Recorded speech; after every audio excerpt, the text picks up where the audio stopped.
BJ Counsel. I view the world through the lens of having been followed by a white clerk as a child while shopping in a five and dime.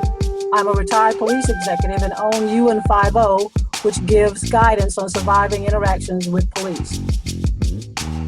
I'm Harmony Chavis, and I view the world through the lens of one of the most misunderstood and diverse generations in our nation's history. I'm a social worker and a believer of radical kindness and love as modalities of healing. My name is Andrew Counsel. I view the world through the lens of a generational camera phone. I wake up as a black male and go to bed as a black male. I am surviving this never-ending court case we commonly call life in the best way I know how.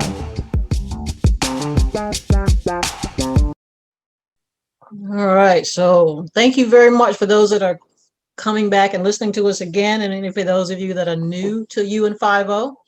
Just a little bit about what we do. Started in 2015. We started this business to help people and how to safely interact with law enforcement. And the primary thing is want people to know their rights, but our goal back then, now, and in the future is we just need people to get to the house. But we not really caring about you liking the popo or hating the popo or how you feel about popo in this moment. It is about you going home, period. And so that's what UN50 is about. And then we started a podcast to talk about things that kind of intertwine with law enforcement, but also just other issues to also make sure people understand it's bigger than just law enforcement. This issue is not just about popo. Hold them accountable, hold them responsible, but let's just talk about some of the things that are beyond that.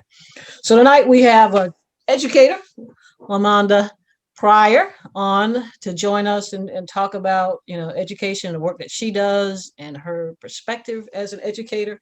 And we'll get to her in just a moment, and I'm really excited about it. I am a child of an old school teacher.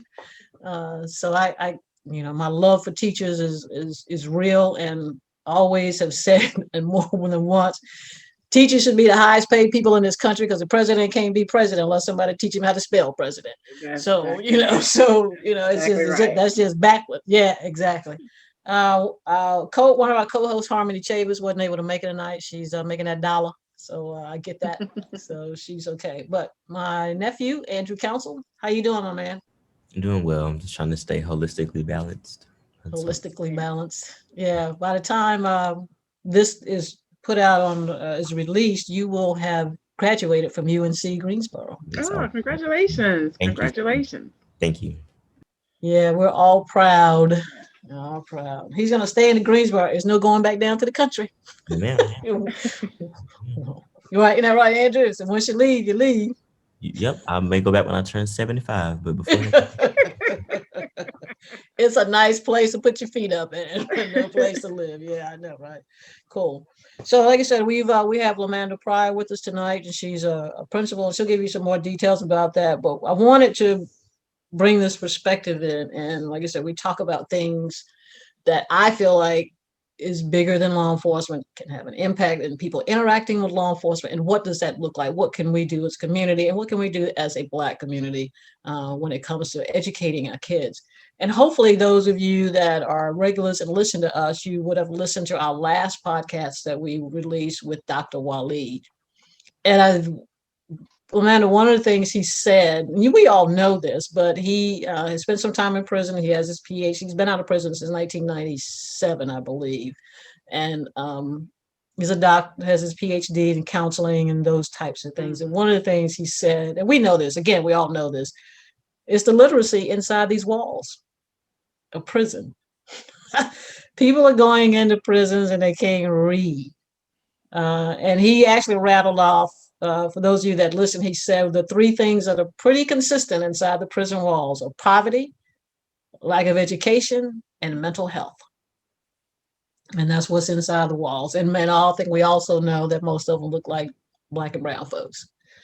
So, LaManda, you have been in advocating for children for almost 20 years. And so just kind of tell it, you're currently a principal at a charter school here in Durham. So just kind of go ahead and tell us a little bit about yourself. Well, like you said, I've been in education now for actually 22 years. And I started in Durham Public Schools, went up to Syracuse, New York for a little bit. Then I came back here and been at a charter school now for 5 years. And everywhere I go, I always make sure that I am inside of a school that serves predominantly Black and Brown students. And the Wow. reason I do that is because I know and I feel that they need people who really understand them and good leadership. They deserve it and they need it. And so one of the things I did when I started my career is I understood the need for it. And I said I was going to dedicate my life to do that. I mean, I've been offered several times to leave that particular population, but that's not my choice. And that's one of the things I think that we do need. The great leaders that look like them need to stay with them. Right, right, right.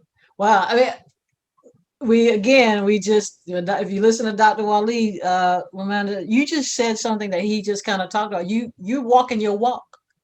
Right. You know what you were put here to do.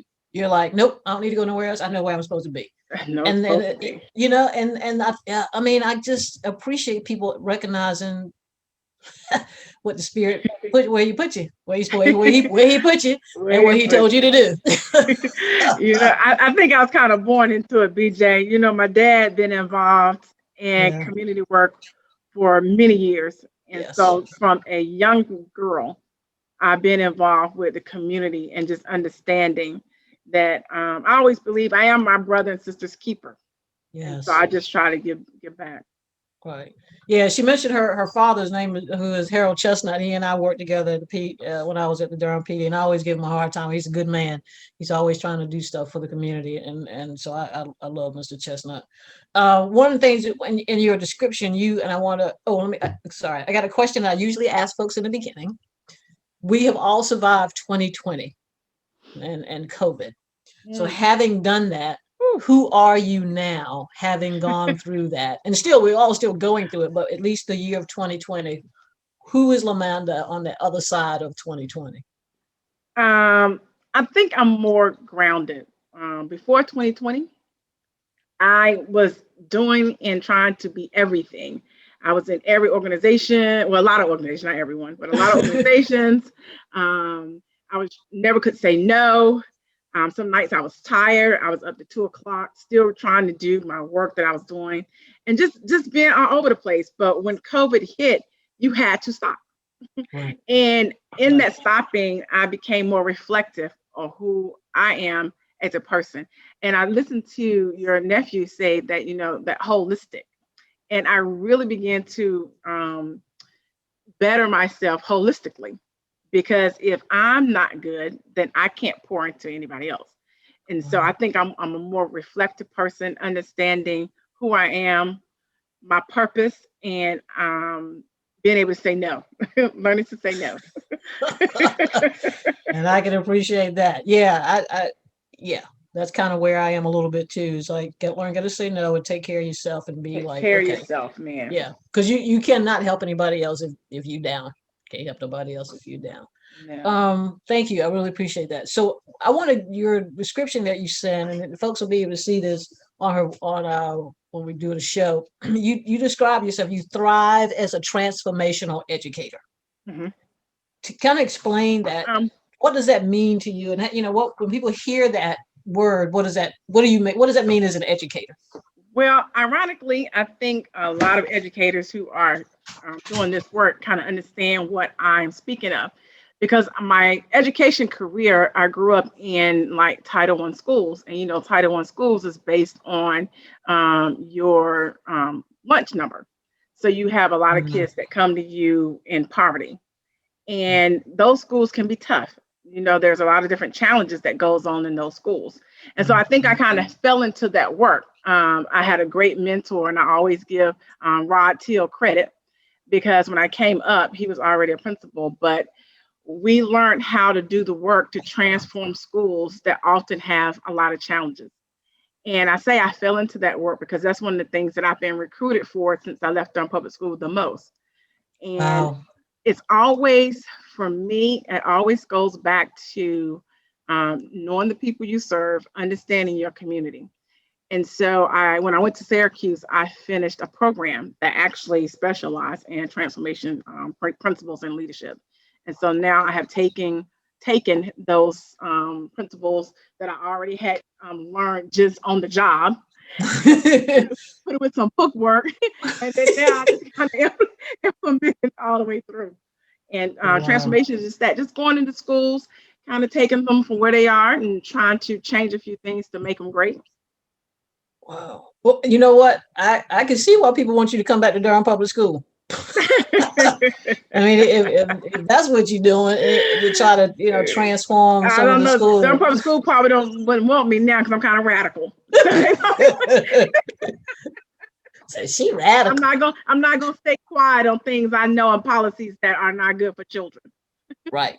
That's what it, yeah. Well, yeah.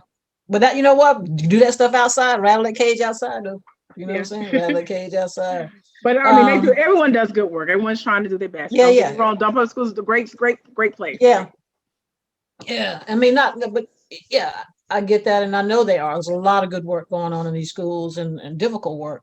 I think what I want, you would, when we talked, when we was trying to get you to, when you said yes to coming on, and you had recently, you were in a community, you guys were doing something and some gunshots were going off or something like that. Yes, it was shortly after Christmas. Well, doing right before Christmas, and we were lucky that we had a community partnership that gave us enough toys and clothes and gifts for over almost 100 of our students in the building. And so we decided, right during COVID, to be a good idea to jump on a couple of buses, my staff and I, and we was going to deliver those gifts. Right. And for me, I'm from Durham. I'm from the community. I love my people. Right. So, but this is the most disturbing I have ever been because we were delivering to a particular neighborhood in Durham, and I don't guess they won't put them in blast. Yeah, no. Yeah. But we had jumped off the bus, and I was like, everyone, let's come take a picture. And as we was taking the picture, a young man was shot within feet from us during the broad daylight, and it was like 12:30. And we believe, allegedly, that the person who did the shot came from behind our bus and sped away. And that was the most disturbing to me because, number one, I'm disturbed because a young child, we just saw a young child get shot. Right. Number two, I felt like I may have put my staff at risk, going into community, Lord forbid something would have happened. Right. And number three, I was just, it was just disheartening because other young people were out there. Yes. We were out there doing great. And it was just reality kind of set in that this is what we deal with. This is where we are right now. Yeah. So I wanted to bring that up because I'm also wanting you to kind of talk to us about, or hopefully folks that are listening, that incident, excuse me, children are seeing that, obviously. And so how do we as a community, BJ saw a kid get killed yesterday. So Ms. Pryor, I ain't got no homework. You know what I'm saying? So how do we have that conversation? What is it we need to do to help that community? What does that look like to be able to say, okay, we got to deal with BJ because she lives in a community where she probably sees that more often than, she needs to. So what do you do? What do we need to do, LaManda? First of all, we have to just admit that it's real. And we have more kids that are coming into our building every day. Either seeing trauma or even experiencing trauma. And we have to realize that younger and younger, I serve at a K-8 school, and we have to make time to deal with that.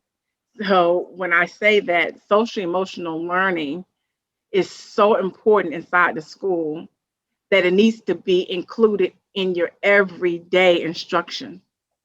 Mental health is so important in school.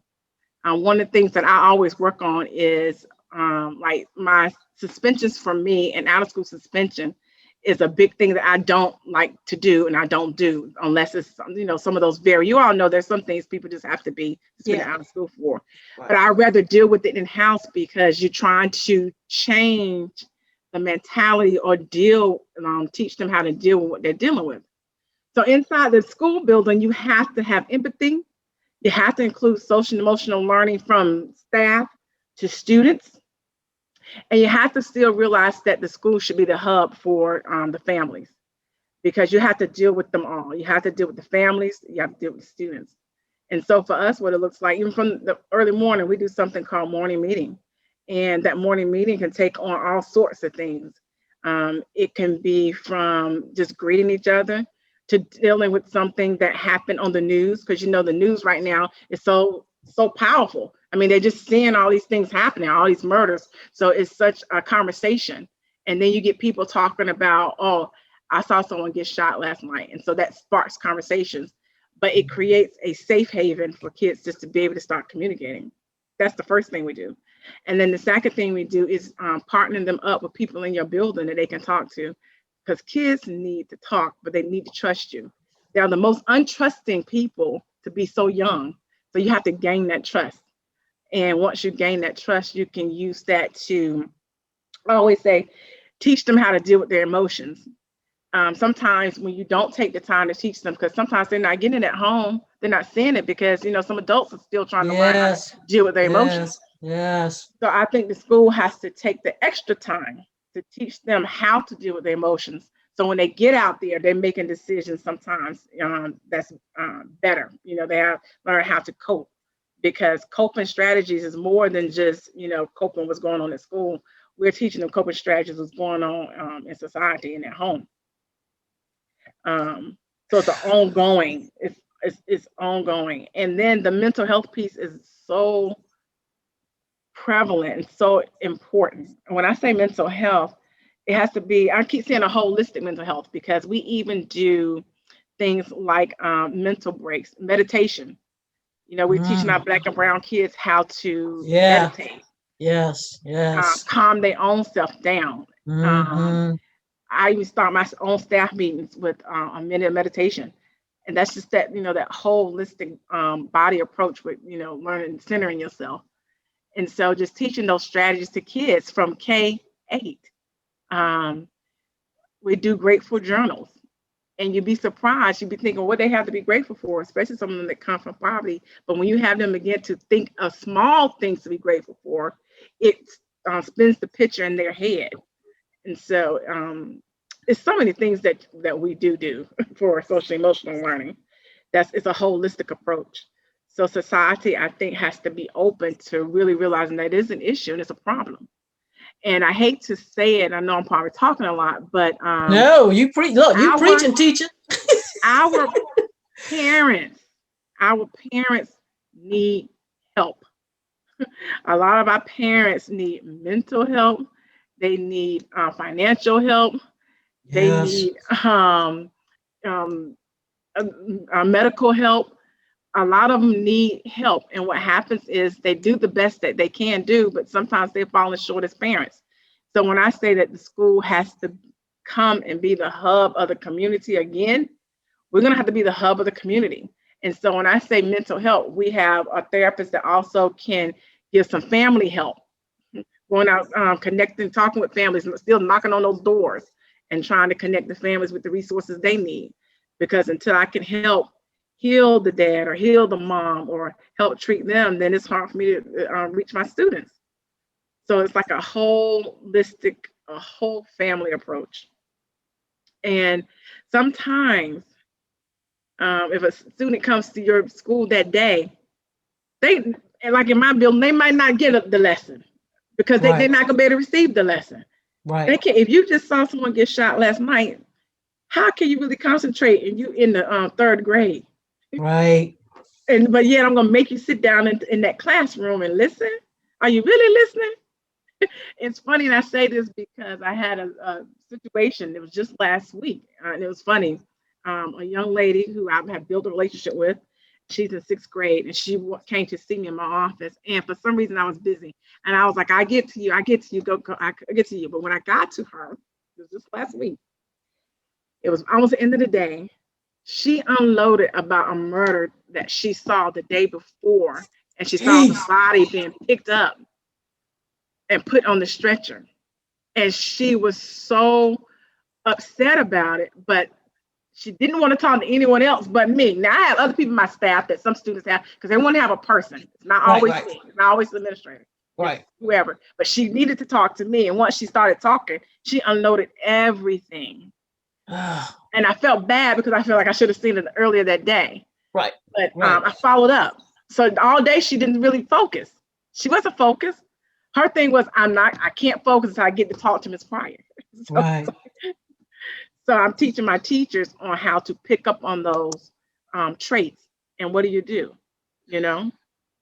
Oh, Andrew, I mean, I got to take a breath. What you got, Andrew? Because it's just, I have a oh. lot. I'm just thinking about. First, I want to send my if I ever have a child, I want to send my child to your school. It sounds like it's like when I mention the word holistically, I try to explain like when I think about my mental health, physical health, I just use it in that one word, and I like how you were referring to the word in regard to the way that you were taking that pedagogical approach to the way that you teach and work within the school specifically. And I Yeah. was also thinking about like the suspension thing that you mentioned before as well too was very poignant because you mentioned about like suspending students, just sending them back home, and then like without any type of like asking what happened or any like just deeper insight about what happened, and you could be sending them back into the same situation as to why they caused the problem for them to get suspended. So that was just a lot. I was You drinking. have Yeah. to change a mindset because kids, I always say kids don't have to come back to your building. So if you're not changing their mindset, all you're doing is creating a cycle. Right. And we know that behavior suspension is a big thing in the nation with Black and brown kids. It's a revolving door. Right. It's like they're Right. in and out. So until you really kind of sit down and figure out, well, why are you creating this behavior? You're not going to change anything. Right. And so my thing is, I'm not going to give you what you want. We're going to sit here and figure it out. We're going to figure out why you keep doing this. And it's not going. Sometimes it takes more than a day, a week, a month. I mean, you have to keep at it all the Right. time Right. until you really figure it out. And at my school, we like to figure out who that person can connect with. Mhm. Yeah. Because again, it may not be me. It could be my custodial worker. Could be, Right. my Right. bus driver. It could be, my dean. We figure out who you connect with. Sometimes it's the teacher you had the year before, Right. and ask Right. them, look, can you just check in on them, see what's going on? Even if you just go by every day to say hello, Right. let them know that Right. someone cares, someone checking on you. You're going to be accountable to somebody. We're not going to let you. We're not going to leave you. And just because you get in trouble today doesn't mean that we're not going to love you tomorrow. And we literally tell our kids we love them, Mm. even the big kids, because you'd be surprised how many are not hearing those words. Right. Simply, we love you. Yeah. Yeah. And I'm not surprised, obviously the work that I do. And I think, man, Amanda, this is, yeah. See, I think for me, hearing you say that, excuse me, people need to hear individuals like you who are passionate, doing the work for the right reason, and being real about this conversation, what's actually going on, who these kids are that are coming into our school. I mean, we got this, kids go to school, blah blah blah, but they coming in there with stuff that you and I ain't never thought about having seen. I mean, they done seen stuff that I still ain't seen. You know what I'm saying? And so for you to say that, and then I go into these houses and I'm looking at folks don't know how to communicate to each other, yelling and screaming at each other, and here you go, you got a 7-year-old over here thinking that that's normal. That's You know normal. what I'm saying? And they go to school. And so I guess, and so that brings me to, like it says, a lot of stuff been going on this week. Well, there's a lot of stuff going on. A lot of So stuff. Lots of things going a on. lot of stuff. So there are two things, and I want you to kind of tell me how you feel about them. Okay, so we got Makiah Bryant, who was shot by the officer. I'm not talking about what the officer did. That's a different conversation. I mean, because everybody's got an opinion about that. What I'm I'm gonna talk about Makiah Bryant and then Isaiah Brown from Virginia. Okay, how is it that we have failed Makiah, that she believes that in order to solve this problem, I got to pick up a steak knife? So what is that about? So now we got the popo coming in, and we know how that ended, right? And then you have Mr. Isaiah Brown, who was, I don't know whether you've seen it, but he called the police and said, my brother won't let me in my mama's room. That's why he called the popo. So the thing is, why we call the police to solve, you ain't my brother, and let me in my mama's room. 32 years old. So why are we calling the government in with the on possibility of doing some harm to you. So for on- me, that's why, you and 50, we try to, hold hold the popo accountable, hold do what you got to do. But let's kind of back that up with the stuff that you're talking about, LaManda. What's going on at the house? Why we got to have the government come in and solve my issues? Why is it that we pick up the phone, Black community? I need you to come in here and tell my brother, let me in my mama's room. Come on now. the first case with the steak knife, and we know what happened. Right. I'm not talking about the police part, but Right, if you right. go back and look at the entire scene, and I was wondering why would a male be out there not trying to stop the situation No. before the popo got there? Right. Oh, Instead of is that the one that kicked at the girl that was on the ground? yes, yes, Yes. yes. Okay.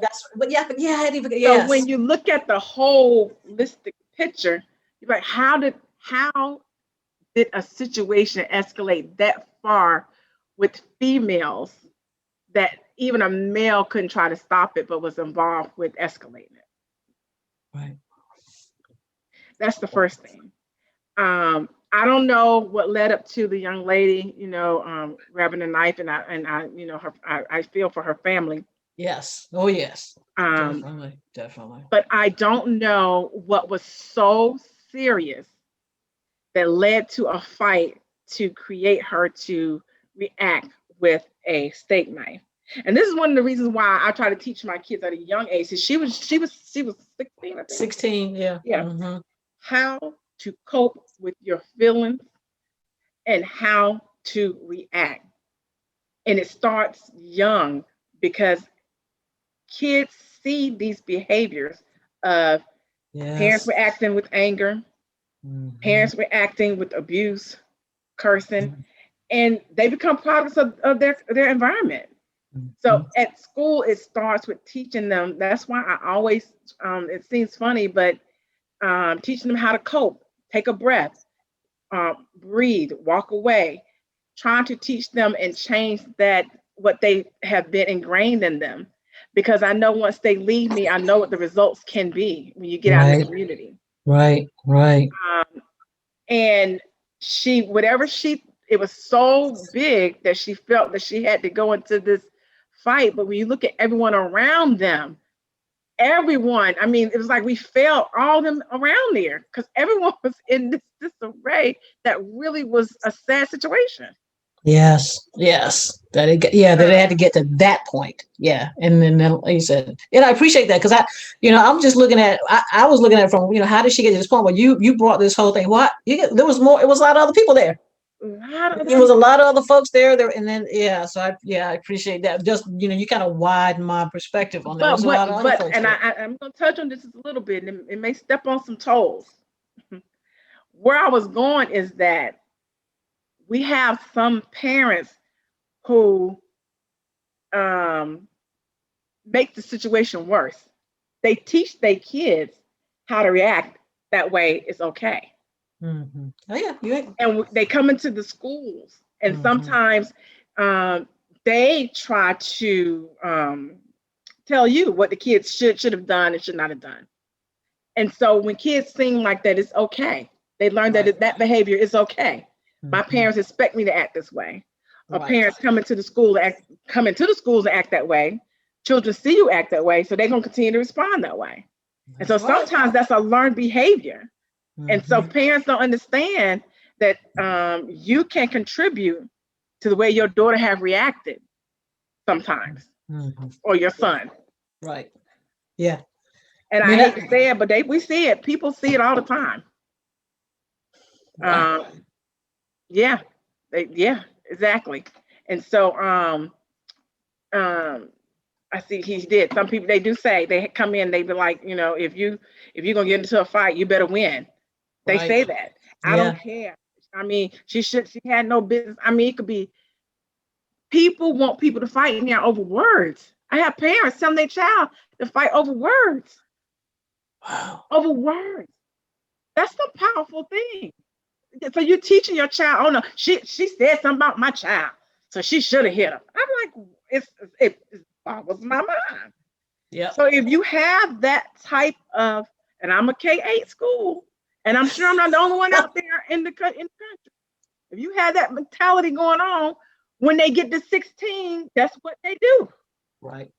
And Right. it's like we are failing them. When I say we, I mean the parent. I'm a parent. We some of the parents we failing them. Wow. Yeah, no, I mean, step on toes. We got to do we So got to be honest about these some issues. parents have to understand and take accountability for that. And it starts early, parents. It starts. I remember my grandfather used to have a saying: "You let a child run till they get 6, and it's gonna be hard to catch them." So I mean, That's a good I never understood what he meant, but I understand now one. Right. because I mean, kids coming to kindergarten already with so much anger, and I'm like, you Mm, haven't even been on earth enough to be so angry, so you mimicking something. I mean, wow. it's Yeah, crazy. that's Um, crazy. Not taking directions. They don't want to Ah, take directions well, ah, and yeah. that we all know. Sometimes that doesn't end well.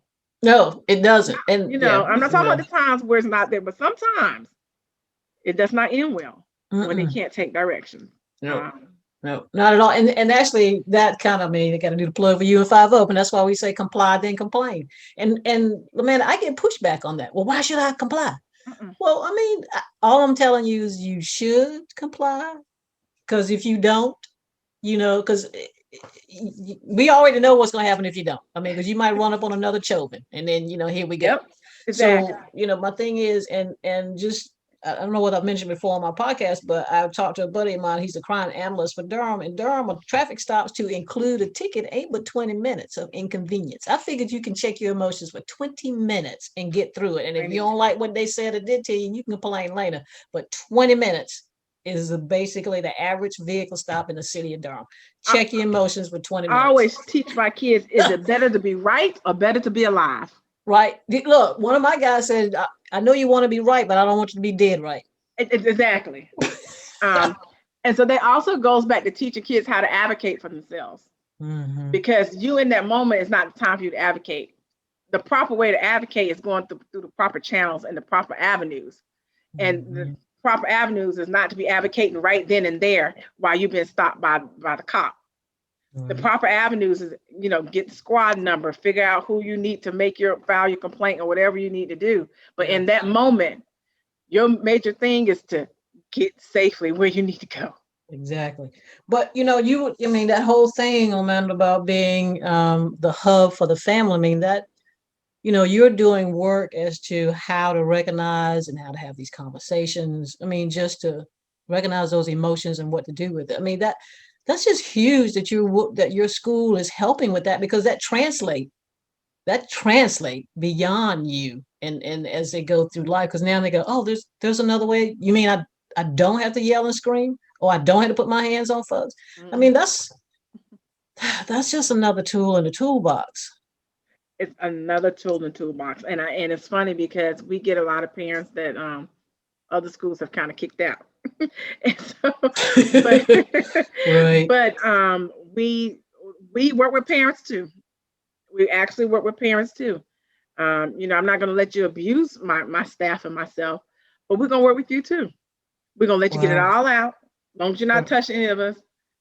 And then when we talk, because the next time you come up here, we're not going to have this, but we're gonna talk it out. Right. Right. But I'm not Right. going to call the po and all that on you. No, we're going to figure it out. We're going to Right. figure this out. Right. Right. You and your staff are setting the example. This is how you solve problems. We heard you and willing to Exactly. listen to you. And now let's sit down and figure out how we're going to fix this and work together. We're going to And work people, together. but LaManda, it's got to be, how is that for you? Because you and your staff are only, I know you said some of your staff will go check in on the kids though, Mhm. but still though, as a teacher, there's a limit. There is a limit. So Um, because you only have them for how many X amount of hours you have in a day, and then the real influence is the folks that are, going home to. How do you guys, what is it, that? How do One you, of the things when we had COVID, that was my biggest worry, because mm, COVID meant that my students were not with us most of the day. Because on the school mm, year, they're with you most of the day. right, Right. When Okay. COVID hit, they were not with me with us most of the day, and that's what we was Right. mostly worried about. Right. And so whatever Right. situation they were in it for a long time. And Wow. so we were one of those schools that like, hey, we want our kids back. I mean, I know some schools had teachers pushing back that didn't want to come back in. My teachers like, when can we get back in there? Oh, wow. Yeah. They Wow. were like, how can we get back in there? How safe we can be being in there, and we need all our students. Wow. Yeah. Wow. That's compassion. That's passionate. Andrew, you got anything? Because I got a question I want to ask Amanda. I was just thinking about some of the things that she was saying, and it was related to something I said in the last podcast about like the cultivation theory and just how when students or younger children see certain mass media images throughout, and it's kind of they cultivating that image of themselves within their own minds as well too. And I also wanted to mention mimicry as well too, because something that you're mentioning is like when we suspend students or students are going through things, we don't know where it's coming from, where they source this information or this mindset from.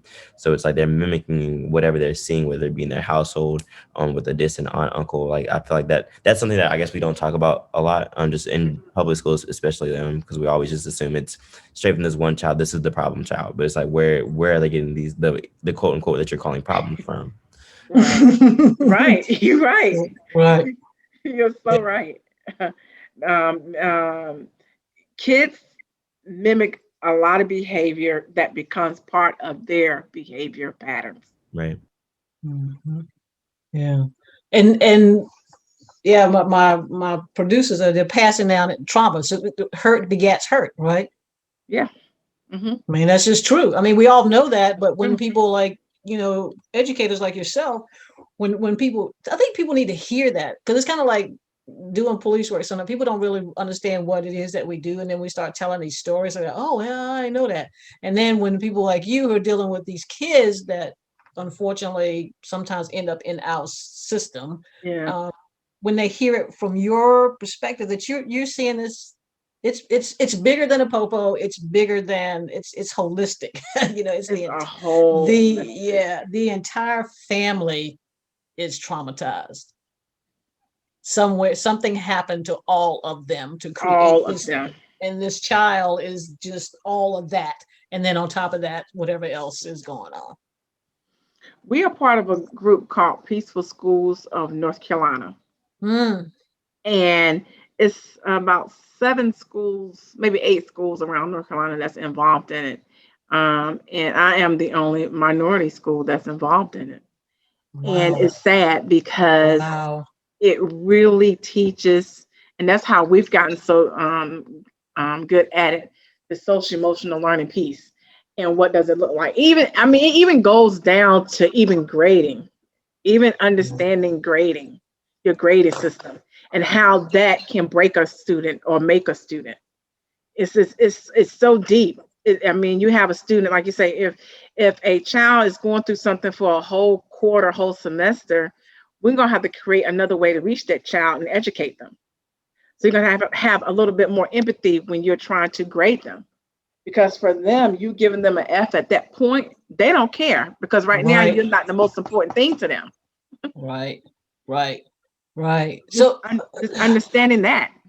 oh, okay. So how do you hire for those? I mean, how do we get? I mean, just like they're trying to say, well, you need to hire the right people to eat a popo. How do you hire? How do you hire educators, LaManda, that you Yeah. can recognize that if they're doing it because that's their walk? I mean, how do you bring them First into off, I that? throw away all them canned questions they always train you to ask on energy. Right, right. Yeah, let's be real. Let's talk Because about this, right? yeah, because at the end of the day, I can teach people, and I have coaches, instructional coaches. We can teach you curriculum and actually how to teach. We're more interested in your heart and why are you choosing this school, because we don't hide who we are. um, why would you choose to be here? What Mm, brings you here? What has been your walk up to now? Because to understand, try to see, do you understand who you are as a person? Because wow. sometimes I make a mistake. Somebody comes with a whole lot of baggage as a teacher, and sometimes because teachers, there's some teachers that got to go too. So Right, it's right, like, right, some administrators that have to go too. right, So right. Wow. So tell me a little bit about the peaceful school thing. I mean, how is it? I mean, was this something somebody told you about, or was this something that Yes, you I already walked knew into about? it. The school that I'm at already was a part of it for just Okay. 1 year, but Okay. they weren't really serious about it when I got Okay. there. Okay. And I sat down and I met with them, and they had a psychoanalytic team that was on board. I believe out of Duke it was. And when I sat down, they really explained it's not a program. No, this is Okay. not Right. about Right. programming. Okay. This is about really understanding how to, and I say do the social emotional learning, because my social emotional learning might not look like someone who's over in Raleigh's, coming with a different demographics. But just understanding what social emotional learning should look like in your school, and it's Okay. beginning to understand the families and the students you serve, um, mind, body, and soul. Wow. Coming from it, that's why I say the holistic approach to education. Um, Wow. and Wow. you can't separate them with our kids. We have to do it all for our kids. Unfortunately, we have to do it all because some of them not getting any of it. So Yeah. we have to do, a mind, body, soul type of approach with our students. So It is how successful is your school? we now I we mean, grow oh, wait a minute, let me rephrase that. Let me rephrase that question. because where we go, we start saying grow. We say how successful. We start with Yeah, no. What is it that you consider successful for the students in your school? That's what I want to ask. two things. Of course, we always want our students to be academically sound, and so we're able to reach the academic growth and the year after year, constantly what the state set for us. We're able to reach the academic growth. But for me, success is in when my suspension rate when I first got there was high in and out. Because I think even when you in school suspension, it's a suspension. You're not getting your Right, instruction. right. So in school and out of school was very high when I first got there. And success for me was before COVID hit. Our out of school suspension maybe was 5 people before we got out for COVID. So the last year, 2009, 2020, Mm-hmm. but 2019, 2020, we only had 5 people out of school suspension As compared for the to, year. For the year, that's for the year, for the entire okay. year. So, but you were in double digits prior to that? Oh yeah, oh yeah. Okay, When okay. it started slowly declining. When I first got there, I don't even know how many. It was so many. I can't even remember. Oh, wow, It wow. was a lot. It was a lot. Well, good for you. But getting it down, we had to sit and think because we keep the paperwork. But we was like, well, who did we send home this year? I don't think we had anyone. Oh man, that's a good thing to And ask. then, and then I said that, but not. It was one of them was the same person, but you know, same Wow. occurrence. Right.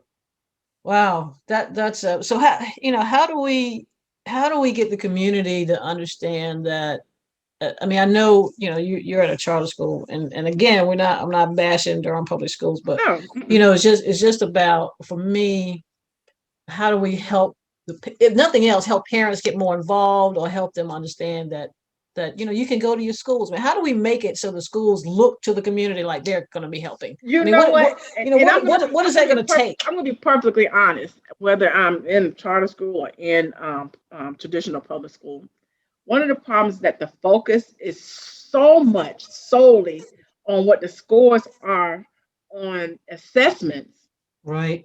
that they lose the essence of kids. Wow. And so the focus is so much on what you're going to be doing on this end of grade test, end of grade assessments, end of course grade. Is so much focus on that till sometimes they forget about the whole other part of the child that makes Right. up that. Right. And so for some schools and some districts, I mean, if you're not making it that way,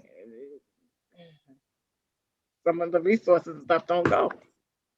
So, It, I mean, I want to repeat back what you said because I think that's pretty profound. That some the schools are just so focused on assessment that they lose it. They're losing and it's losing not the their fault, essence. but They're losing the essence of the kids. of the kids. It's a trickle down approach though, because we know that testing assessments came down from the federal level, and then the federal Right. level came down to the states, and the state pushed it down to the local levels, and it began to be more of a political. And this is my opinion. This is my opinion. Everyone's listening. This is Ms. Pryor's opinion. Yeah. They pushed it down to, I think a lot of it has to do with politics and money. And Right. it has gotten so big that the essence of children are lost. And so if children are not performing at certain levels, then I don't know if they take some of them, not really looking at, well, why? And so it's like Right. either. Right. Wow. This has been good stuff. I mean, it's the schools. I mean, I think for me, and just from the law enforcement perspective and the stuff that I've seen, and I see kids in these spaces, I see them in these communities, and they see things, like I said earlier, they seeing stuff that I still ain't seen and don't want to see. And we got to figure out, how to just prepare the schools to be able to receive these kids where they are. And it sounds like your school is There doing they are. just that. You just meet them, It's because you got to help them, because if not, we just is they go whatever they seeing in the communities, it's going to be repetitive, and the how it's repetitive. yeah, and here And we go, it's and a just cycle. it is. Andrew, you got anything before we start winding down?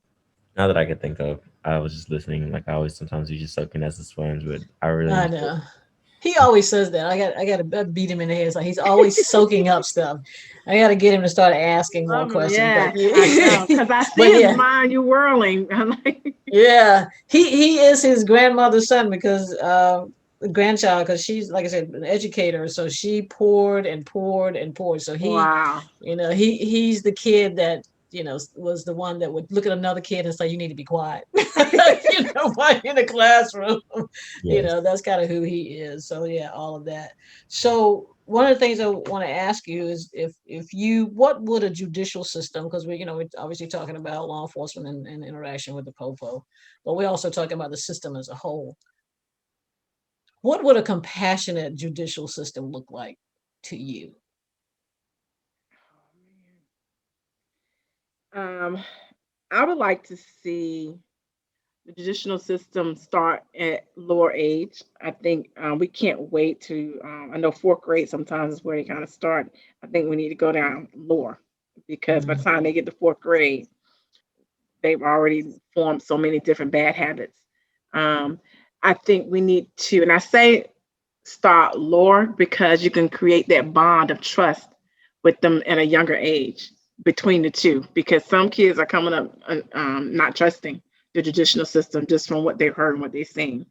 And so I think if we can start at a younger age, compassion would look like having programs that when kids are in trouble or have other, I guess, like he said, more mental poverty, education, and mental, just more programs to attack each one of the things. I think your prior guest said mm, about what he sees. So that's the same things we see in the schools. right, So having right. that mental piece is so crucial. And I want everybody to make sure that you heard that she teaches K through 8. Yes. And she just said she's seen the same thing that our previous guest talked about: poverty, lack of education, and mental health stuff. K through 8, y'all, dealing with mental health issues. Mental health issues. K through 8. Eight. That let Real, that just y'all. got yeah, let that just sit with you for just a second. K through 8. And yeah, we gotta refocus again. Like I said, stay on top of the popo. There's work to be done, still to be done. And there's a lot of, but we also got to make sure we're mindful of those who are going to be our future leaders, and Yes. taking care of them, making sure they're safe. And as you said, we don't want to lose the essence of our children that are coming up behind us. So yeah, I this has been another powerful one. I appreciate what you're doing. Thank you for inviting me. Again, yeah, no, I mean, I've always wanted to have an educator on here because we can talk real. Because, like I said, police officers and as far as and teachers, we see it. We Yes. we we on the ground. We see it. We see it raw. There's nothing sugar coated about the stuff that you're seeing these kids and their families having to go through to do. And that's I think we need to have more people like you that are willing to speak truth to power, about what this is real. This is real. This is real. K through 8 having mental health issues. Come on, Yes. y'all. Traumatized. Yeah, traumatized. So let's just recognize that and figure out what we need to do that in each individual communities and address those issues. So thank you. Great. Thank you very much. So thank you. Thank you all. Coming and being on the show. Of course, Andrew, anytime. thank you. Well, don't say that. Andrew, you got any parting words? Not necessarily. I just really enjoyed hearing you discuss the work that you do. Like my aunt said, I'm the grandchild and the son of both educators. So Oh, that's right. Yeah. I see the work that you do for like face to face and wholeheartedly. So I appreciate the work that you're doing. Thank you so much. And again, congratulations, because that's where it starts. Thank you. Cool. All right. So thank you again to Ms. LaManda Pryor coming and joining us and having this very real, raw conversation about, education, what we need to do, and the fact that, the school should be a hub for the entire family. So let's just think about that. So as always, for those of you that joined us for the first time, thank you. Hope you'll come back and listen to us again. And for those who are faithful to listening to us regularly, thanks again. And as always, stay well, stay cool, and peace.